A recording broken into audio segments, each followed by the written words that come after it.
क्या stock market एक gambling game है कि यहाँ सिर्फ स्कैम्स ही होते हैं या ये बस एक अमीरों का गेम है? अगर आप भी ऐसे ही सोचते हो तो आज की ये वीडियो आपके लिए है। इस वीडियो में मैं आपको रियल लाइफ एग्जांपल से समझाऊंगा कि स्कैम सिर्फ मार्केट में ही नहीं, हर जगह होते हैं। और लास्ट में आपको मैं बताऊंगा कि कैसे आप सब भी इनडायरेक्टली मार्केट से जुड़े हो। तो वीडियो को एंड तक ज़रूर देखना। तो मिथ नंबर 1 है कि मार्केट सच में गैम्बलिंग गेम है। तो सोचो, अगर मार्केट गैम्बलिंग गेम होता तो विजय केडिया, राकेश झुनझुनवाला, पोरिन जोवेलिया, शिवानी त्रिवेदी और भी कई सारे नाम हैं। तो इन जैसे लेजेंडरी इन्वेस्टर सिर्फ लक या गैम्बलिंग के भरोसे मल्टी मिलियनर होते हैं आज? बिल्कुल नहीं। गैम्बलिंग में आप रैंडमली बेट लगाते हो बिना किसी एनालिसिस के, जिसमें आपका पैसा या तो डबल होगा या तो पूरा zero. It's purely chance based game. पर इन्वेस्टिंग में आप फंडामेंटल्स देखते हो, वैल्यूएशन देखते हो, मैनेजमेंट देखते हो और फ्यूचर ग्रोथ को एनालिसिस करके आप इन्फॉर्म डिसीजन लेते हो। So it's a calculated risk, not blind luck.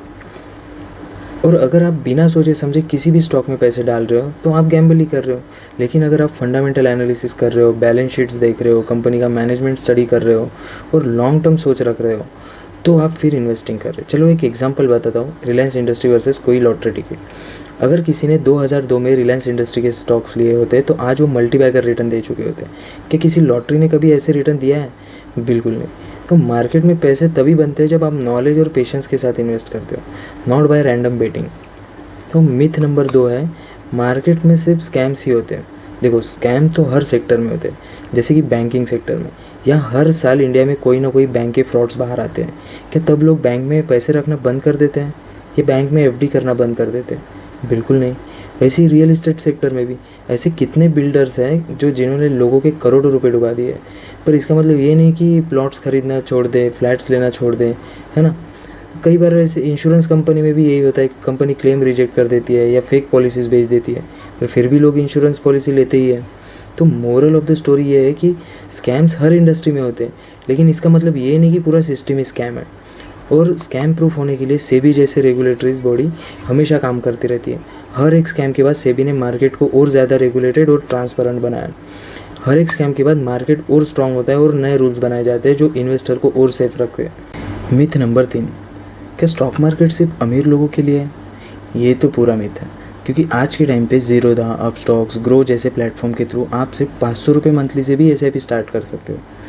देखो, अगर आप सिर्फ 1000 रुपये पर मंथ इन्वेस्ट कर रहे हो और 15-20 साल तक इन्वेस्ट करते रहो, तो भी आपके लगभग 1.5-2 लाख का कैपिटल लगभग 20-25 लाख तक ग्रो हो सकता है। ये है पावर ऑफ कंपाउंडिंग, और इसका फ़ायदा आप जितने जल्दी लोगे उतने हाई रिटर्न्स मिलेंगे।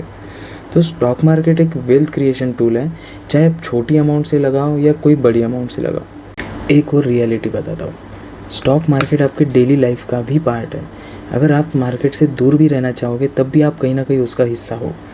आपके सवेरे उठने से लेकर रात में सोने तक आप जो भी प्रोडक्ट यूज़ करते हो, जैसे कि कोलगेट, ब्रिटानिया के बिस्किट, हिंदुस्तान यूनिलीवर का शैम्पू, सोप, जिलेट का शेविंग क्रीम, LD फूड्स का राइस, ITC का आशीर्वाद आटा, टाटा का नमक, डोमिनोज का पिज़्ज़ा, आपके मेडिसिन, एयरटेल का सिम, हीरो बजाज की बाइक्स, मारुति कार, घर बनाते टाइम सीमेंट, स्टील, पेंट्स और भी ऐसे हज़ारों प्रोडक्ट्स हैं जिनकी कंपनीज स्टॉक मार्केट में लिस्टेड है।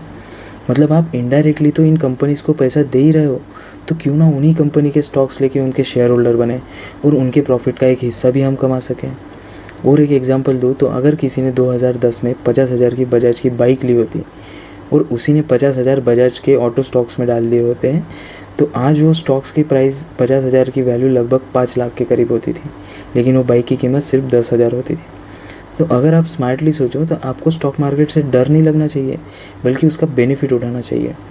तो मुझे लगता है अब आपको क्लियर हो गया होगा कि स्टॉक मार्केट ना गैम्बलिंग है, ना सिर्फ अमीरों का गेम है और ना ही कोई स्कैम है।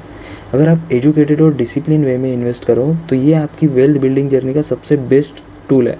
और क्यों हर एक इंडियन ने स्टॉक मार्केट में इन्वेस्ट करना चाहिए, ये मैं अपनी नेक्स्ट वीडियो में एक्सप्लेन करूँगा। तो प्लीज़ सब्सक्राइब करके बेल आइकन दबाएं ताकि आपको नोटिफिकेशन मिल सके। और अगर आपको ये वीडियो हेल्पफुल लगी हो तो लाइक करो, कमेंट में अपने थॉट्स बताओ और सबसे ज़रूरी अपने दोस्तों और फैमिली के साथ शेयर करो ताकि और लोग भी इस मिथ से बाहर निकल सकें। मिलते हैं अगली वीडियो में। Till then, invest wisely and grow steadily. Thank you so much.